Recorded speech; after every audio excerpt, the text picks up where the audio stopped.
I was a spendthrift, well, in the earlier days of my career, but over the years, I have gravitated towards becoming a saver.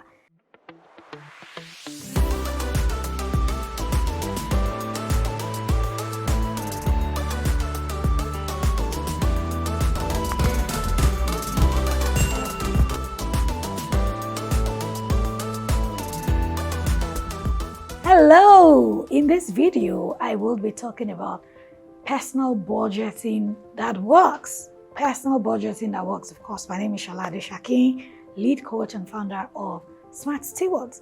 I know that personal budgeting, or the word budget or budgeting, is a word that we throw around all the time. You should have heard the word like 2 or 3 or 4 times this week already.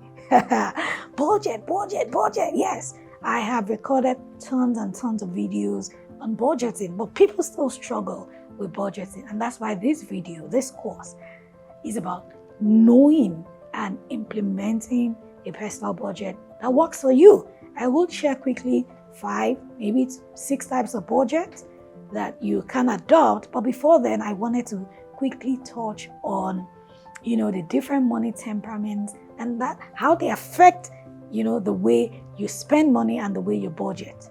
From person to person, the way we handle money differs. As a personal finance coach, I, talk to people, consult for different people at organizations, and the experiences from one person to another differs. So we do well or do badly with our finances based on many reasons. Our background, our exposure, right? Our personal beliefs, our money values. So when I talk about budgeting to you, what I say, might not resonate with you as much as it resonates with other people. So before I go into the types of budgets again, let's talk about money temperaments. I'll share 5 types of money temperaments, even though there are different variants, but for the purpose of this session, just 5 different types of money temperaments. As I tie up all of these money temperaments into budgeting, you probably will see why you're struggling or areas that you need to improve on. The first money temperament I would like to talk about is the saver. Now, the saver, as the name implies, is that person that loves to save. They do not need motivational talks. They do not need any form of encouragement to save. I was a spendthrift, well, in the earlier days of my career, but over the years, I have gravitated towards becoming a saver. I could save sometimes all of my income.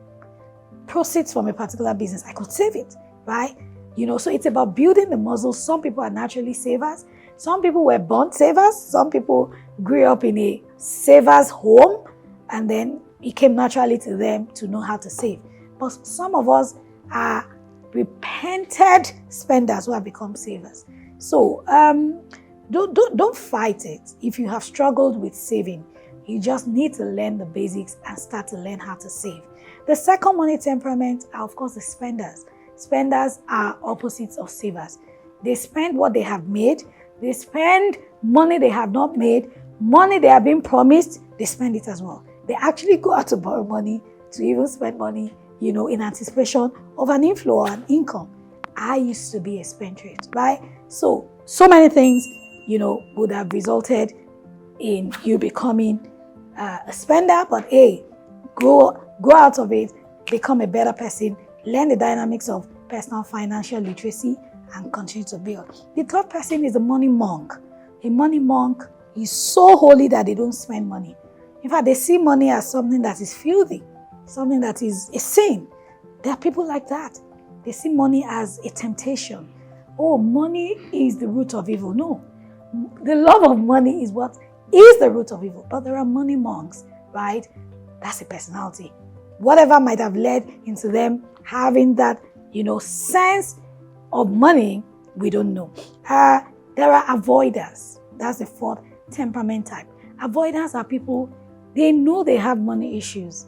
They know they should deal with their money. They know they should sit down, do a budget, calculate, but they don't do it.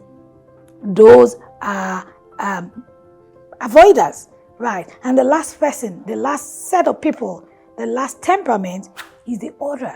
The odd. Like, you go into their house, The things that have expired are still in their store.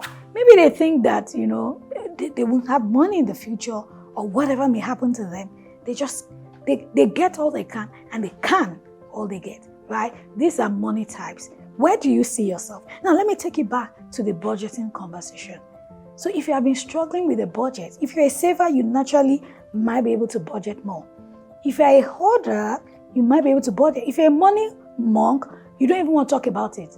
An avoider definitely does not budget. And of course, a spender most times, they never budget. Having gone through this, how do you navigate? How do you pivot? Embrace financial literacy, learn how to make, manage, and multiply money. And then, exert yourself. Budgeting is such an important tool that will help you, make or do magic with your finances. 5 types of budget and will be out of your faces. 0 budgeting. They don't budget, no budget. The money comes, they spend. That won't work. But some people swear that it works for them. They know what comes in, they know what should go out, and they work with it. Another type of budgeting template is the envelope budget. I learned this from Dave Ramsey.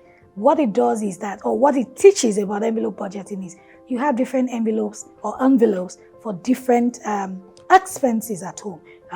If light is $50, you put in that envelope. If cable is 5,000 naira, you put it in that envelope. So you have about 10 envelopes for different expense heads. And once it is over, once there's some money in that envelope, that's it. You wait till the next month. But you know what I was doing when I was practicing this budgeting type? I will go into the envelopes that have money and spend from it. I can't kill myself, right? But some people, especially in the US, believe in the envelope system. 50-30-20 budgeting rule is a third budgeting type. I use this, but the modified one. The original 50-30-20 says 50% of your money should go into your necessities, 30 into your needs, 20 into your savings. But I say 50 into your necessities, 30 into your savings and investments, 20 into your needs. Take care of yourself. Necessities are things that matter. And then nice to have items are your wants. You taking care of yourself. Of course, 30% into your savings and investments. Now, the other type of budgeting is spending first. People who spend first and then they save later. And the 5th one is people who save first and then they budget later. The essence of this video is just to make you realize that budgeting is personal. Whilst there may be different types of budgets, you must understand that you need to know yourself. You need to know what works for you and apply it. But it is so important to budget because it's like a navigator for your personal finance, right? See you some other time, and please learn to budget. And for your money temperament, read up about it and see how you can get better. Take any of our courses or watch any of our videos to see how you can become a better person with your finances. See you.